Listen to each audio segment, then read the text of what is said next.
May bago tayong lugar na pupuntahan. Ito ay daungan ng barko o pantalan na matatagpuan sa hilaga ng Cebu. Hindi pa masyadong kilala kaya bisitahin natin ito. Makikita agad natin ang signage ng Asnar Shipping at may nakalagay na this way to. Ang kanilang pamasahe ng barko papuntang Santa Fe, Bantayan Island ay...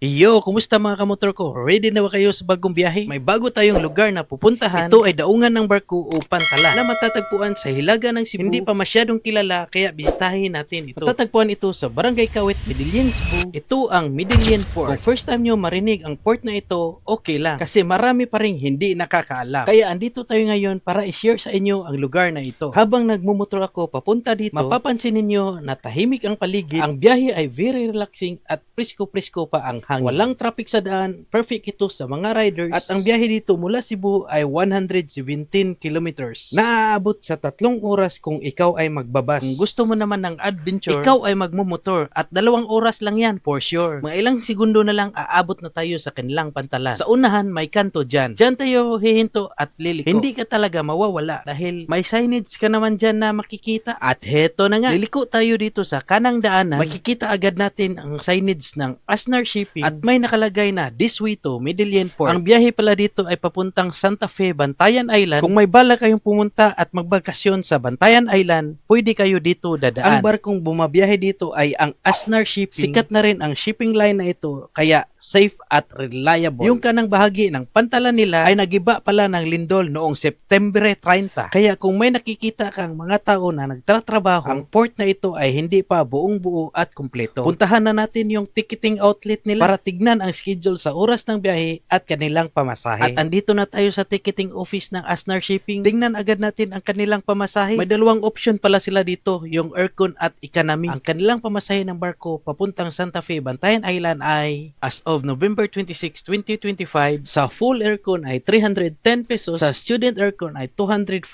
pesos, sa Senior Citizen Aircon ay 220 pesos, sa Bata o Half Aircon ay 155 pesos from 3 to 11 years old. At sa economy naman tayo, full economy ay 250 pesos, student economy ay 200 pesos, senior citizen economy 175 pesos, bata o half economy ay 125 pesos from 3 to 11 years old. At huwag kalimutan magdala ng ID. No ID, no discount policy. At ang kanilang terminal fee dito ay 20 pesos. At dito na tayo sa schedule sa biyahe na kanilang barko. Sa isang araw may 5 silang biyahe. 2 sa umaga, 1 sa hapon at 2 sa gabi. From Kawit, Medellin to Santa Fe. Sa umaga ay 6:30 AM at 10:30 AM. Sa hapon naman ay 2:30 PM. At sa gabi ay 6:30 PM. At ang last trip nila na biyahe ay alas 11 ng gabi. At kung doon sa Santa Fe, Bantayan Island ka naman nagsimula, patungong Kawit, Medellin, Cebu, may 5 biyahe din sila sa barko. 2 sa umaga, 2 sa hapon at 1 sa gabi. Sa umaga ay 1:30 AM at 8:30 AM. Sa hapon naman ay 12:30 PM at 4:30 PM. At ang last trip nila na biyahe ay alas 8:30 ng gabi. Dito na tayo sa rates ng kanilang cargo. Tingnan natin kung magkano. Sa motorsiklo ay 540 pesos, sa tricycle ay 865 pesos, sa auto o sedan 1,300 pesos, sa SUV,